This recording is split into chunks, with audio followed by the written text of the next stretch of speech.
mantle of Apollo. The prophecy of Delphi. Magic of the rocks. For 2, 3, even 5,000 years, people have continuously journeyed to this place. People, heroes, gods. We are driven by the desire to find answers to life's greatest questions, to the fundamental mysteries of the cosmos. Curiosity. They traveled to Delphi to determine their future path, to draw strength for the new achievements foretold.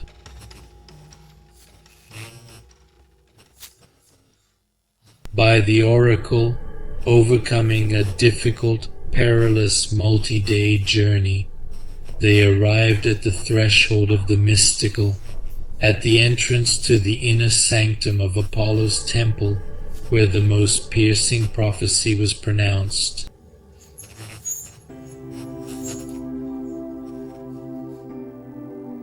Know thyself.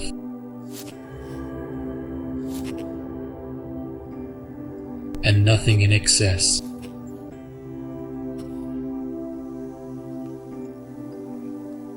Seated above a rocky chasm from which an enchanting aroma wafts, inhaling the incense-infused air, having first purified themselves and imbibed the invigorating waters of the Castalian spring, partaking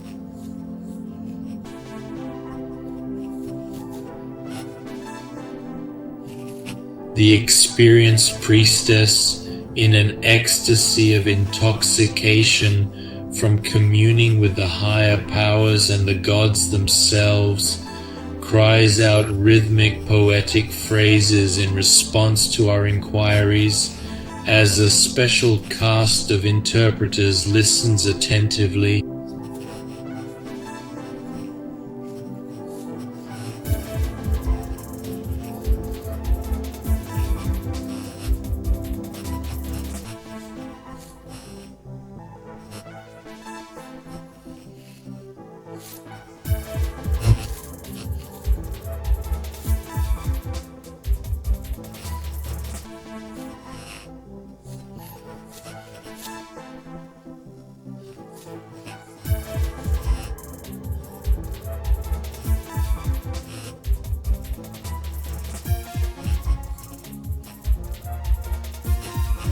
One could only hope for a proper answer with the favor of the gods by showing them the utmost level of respect.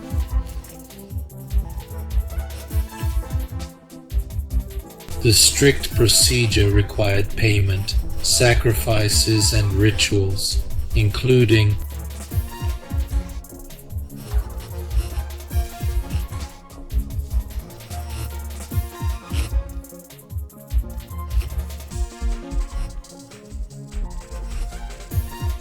the sacrifice of a black goat,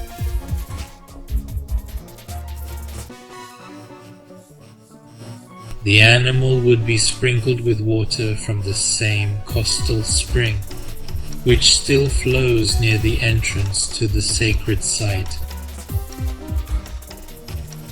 If the goat trembled after this, it meant that the sacrifice was pleasing to the gods, and they were ready to converse with the visitor.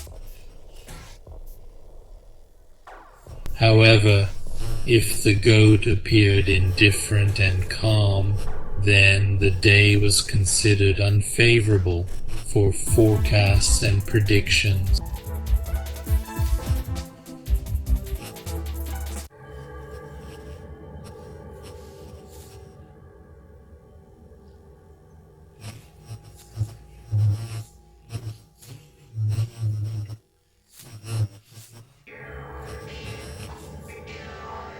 With the exception of winter, when Apollo went on vacation to Hyperborea to visit his mother, Dionysus remained in charge of the sanctuary. His temple is located a little higher up, and there is also a theater and a mysterious grave nearby.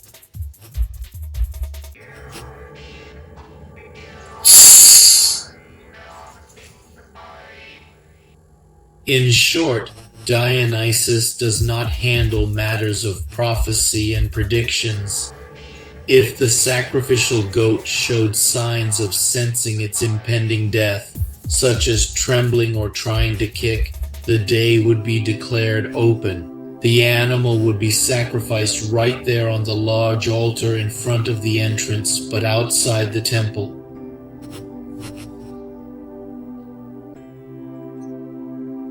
During this time, the Pythia was prepared for her conversation with the gods. She was dressed in a gold-embroidered robe, with her hair loosened and adorned with a laurel wreath.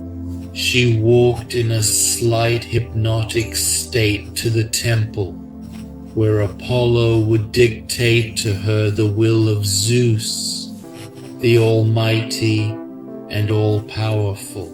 The prophecy took place in a separate chamber.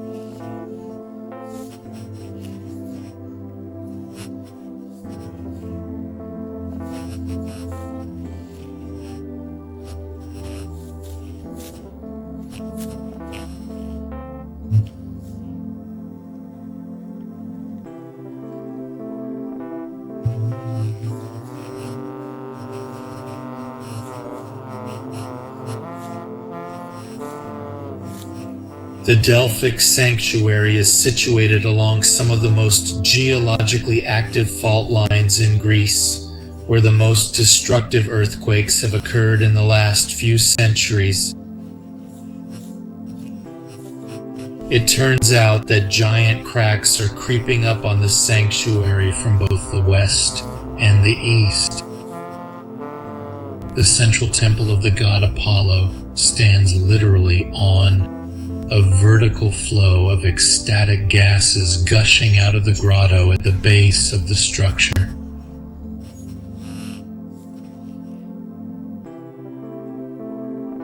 Researchers took samples from the source of the Delphic oracle for analysis. A weak presence of ethylene was detected. Because it has a sweet smell, the chemists remembered the report of the historian and biographer Plutarch, who was a former priest in Delphi, about the sweet aroma of pneuma.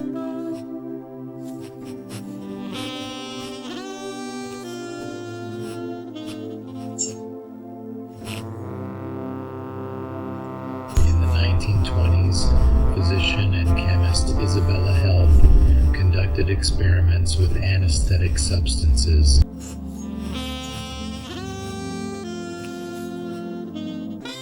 She found that low concentrations of ethylene solution can induce a trance state.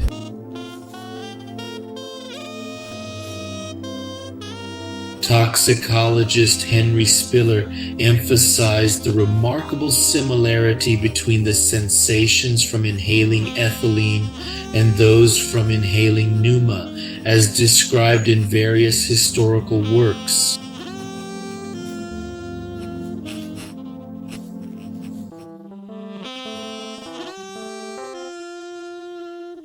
But while the hypotheses put forward above deserve attention if everything could be explained by science and its modern analytical methods, they do not account for the accuracy of the Pythia's prophecies.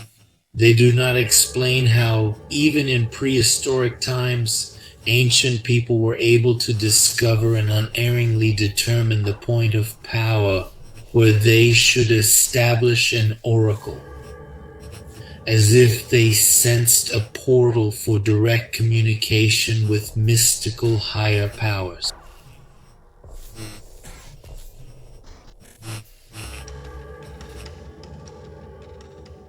During our trip to Delphi, we realized that the temple is situated on a rocky, remote slope far from major roads.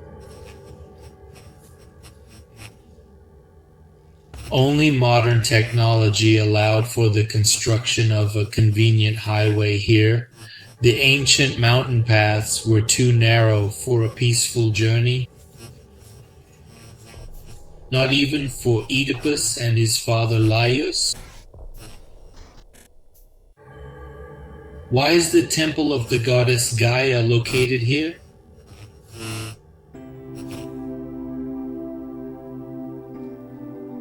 Nothing is more true than the myth that Zeus released two eagles at the same time, one from the west and the other from the east.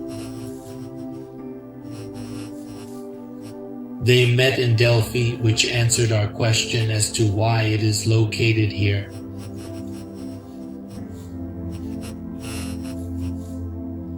Delphi is referred to as the navel of the planet Earth, the goddess Gaia, the mother of every being.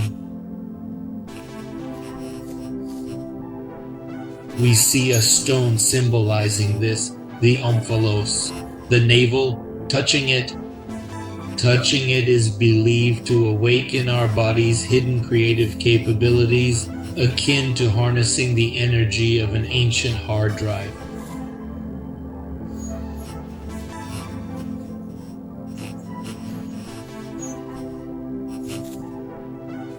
Enlightened people try to do this despite the prohibition and constant surveillance by watchmen.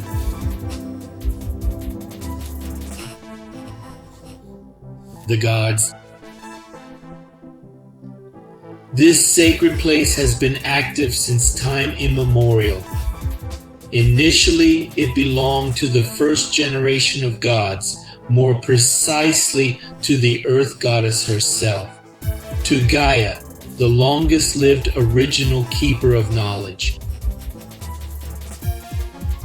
The oracle was guarded by the giant snake Python, obviously the ancestor of all pythons.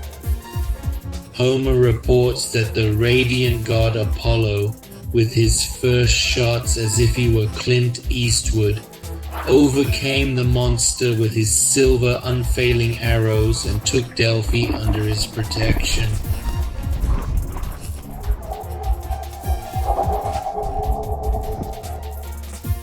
For killing the sacred snake.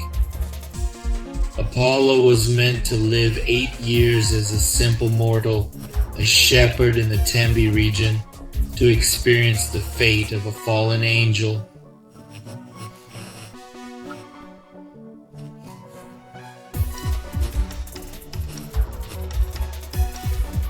By the way, that's why the Pythian Games were held on a special stone stadium, surviving from the 2nd century to our time, once every 8 years, not every 4 years like the Olympics. The celebrations began with a symbolic journey to Tembe and back, Apollo's ascension to divinity after his experience as a human marked the beginning of the creative ones.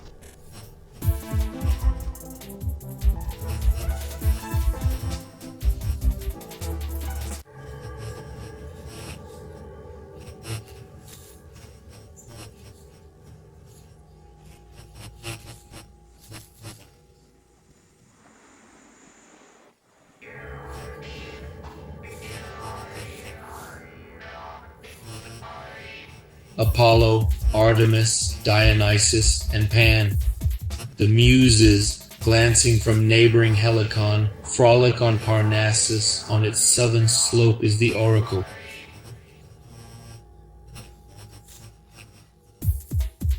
We meet nymphs at the Castilian spring on Bacchus's holiday, fountains of wine in honor of Dionysus. The emerald valleys of Parnassus tremble from female orgies, sung in the works of Aeschylus, Sophocles, Euripides, and Aphon.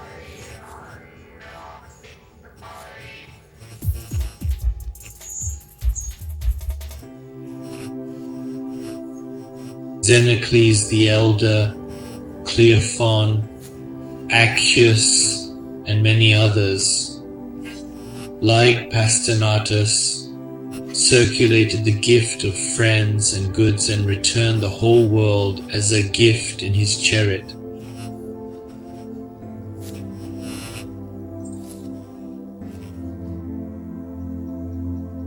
Just don't dare to spy on the Venalia, or you might share the fate of Theban King Pentheus, who lost his head over it.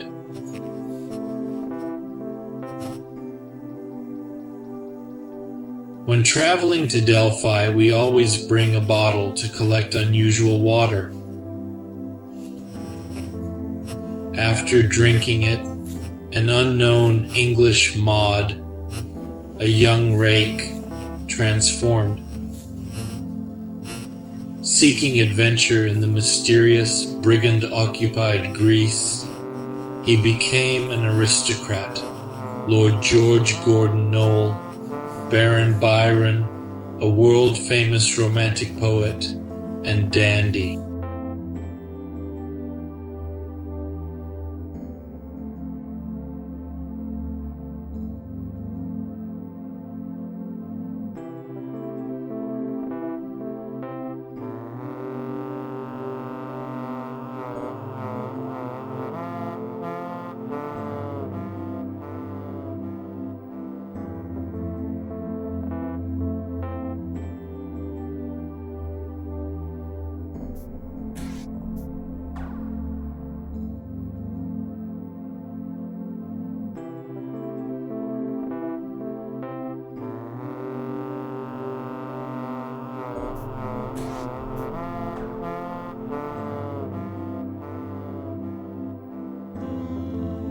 In Athens, where the poet made excursions, there was no one to read works in English at that time, so the correspondents went to London, and there the poem was a fabulous success, and 14,000 copies were sold in one day.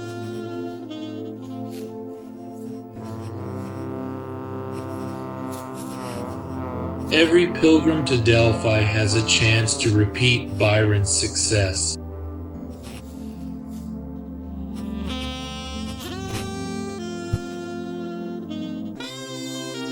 At the coastal springs, both the priests and the interpreters of the Delphic oracle, as well as the guests bathed, then went to the temple.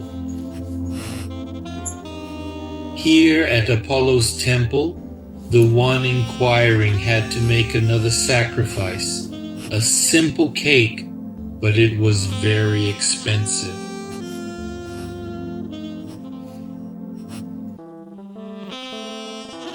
In time, even the right to skip the line could be bought, only after payment.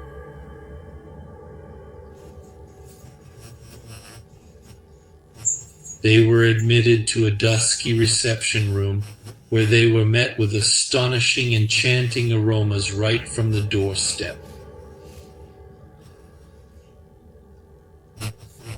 They were not allowed to see Pythia directly, and there was this incident when Pythia was chosen by lot. Eager shouts,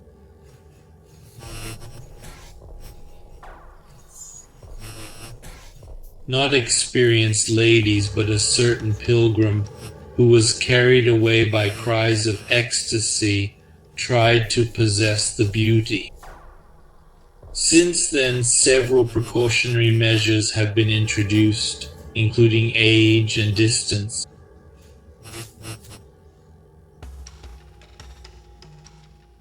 Having received an answer from priests and interpreters, slightly stunned, he heard another piece of advice from the walls. Nothing excessive, do not demand too much, do not hurry, observe tact.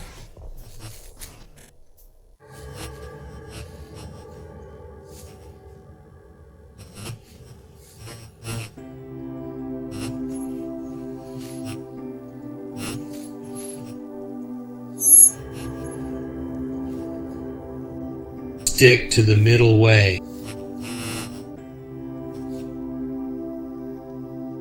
The most telling story of reliability is that of King Croesus of Lydia, whose fame is widely known.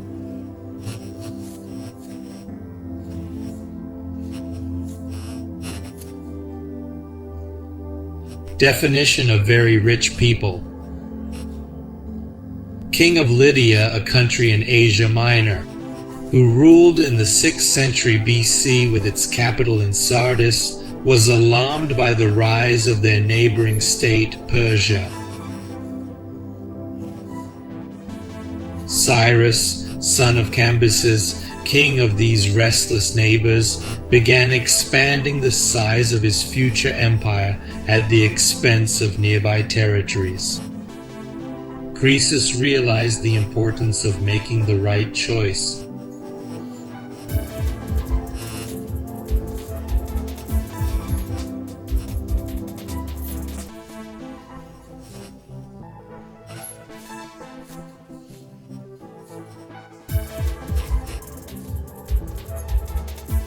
A collision with Persia did not guarantee a clear win, and the enemy had already become so strong that they could handle Cyrus, who would later be known as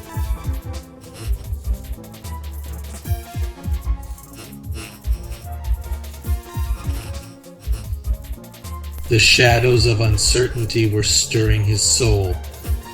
Who could share the responsibility of making the final decision?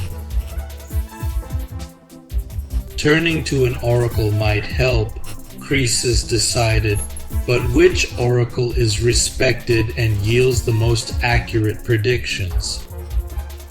Such a person out of a sufficient number of oracles is not mistaken, because there were several dozen such holy places from Egypt to Hellas. Only in the vicinity of Delphi there are 3 more.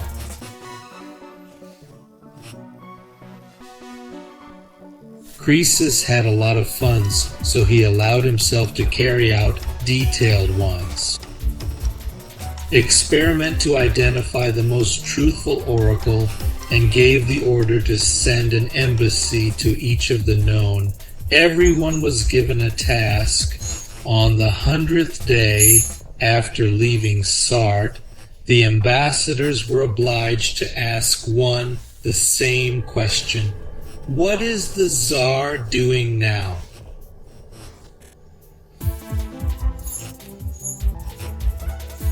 Lydia Cross, son of Alyattes. The answers must be written down exactly, word for word, and delivered back to Lydia. Pythia spoke from the oracle in the temple of Apollo in Delphi.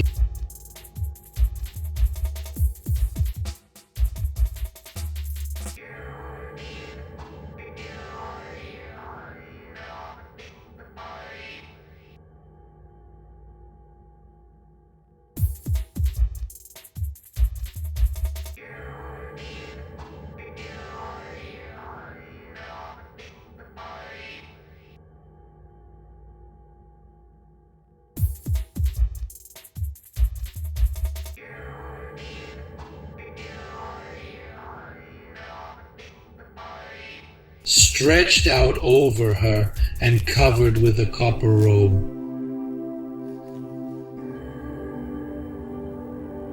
The ambassadors of the Lydians were extremely surprised at such a strange and incomprehensible answer, but faithful to the duty and will of the one who sent them, they wrote everything down exactly and went back to Sardis.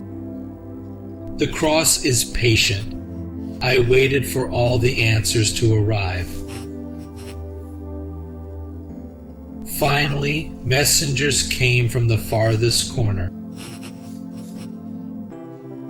The king read the answers and threw them away as worthless, one by one, one by one.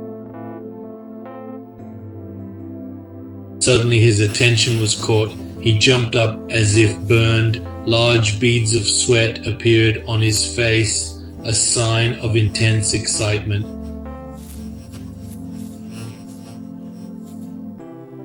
Cross-examined Dife's response. A satisfied smile spread across his face as he read the lines again.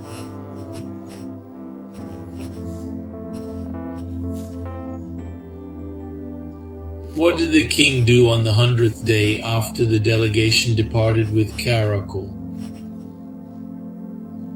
He secluded himself in his royal suite, with strict instructions to let no one in. He began doing something unexpected.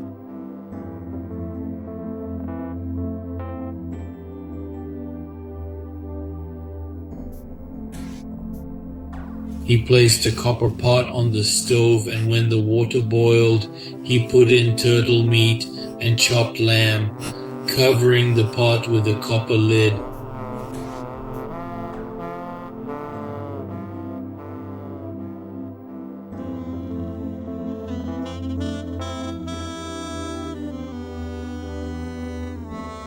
Elated that the experiment to discover the most precise oracle concluded successfully, the king gifted Delphi with riches beyond what the oracle had previously known. However, along with the gifts, he sent another delegation, this time with a question of utmost importance to him. Should he wage war against the Persians? What was Pythis's response? And how the world's richest king's fate grew to be, we will learn separately, perhaps on our trip to Delphi. Hint: don't upset the higher powers with checks. Right now, the critical fact for us is that experimentally, not by Greeks engaged in the narrative, but objectively at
the point of contact with the beyond. What is the other peculiarity where lies the historical triumph of the saint himself that stands on par with Olympia for the Greeks? Delphi served as the guiding center of a civilization that created a cosmos of beauty and harmony, checked by tact and number. This phenomenon bows to the so-called ideal of European culture, which has dominated on the planet to this day, hardly approachable and therefore genuine.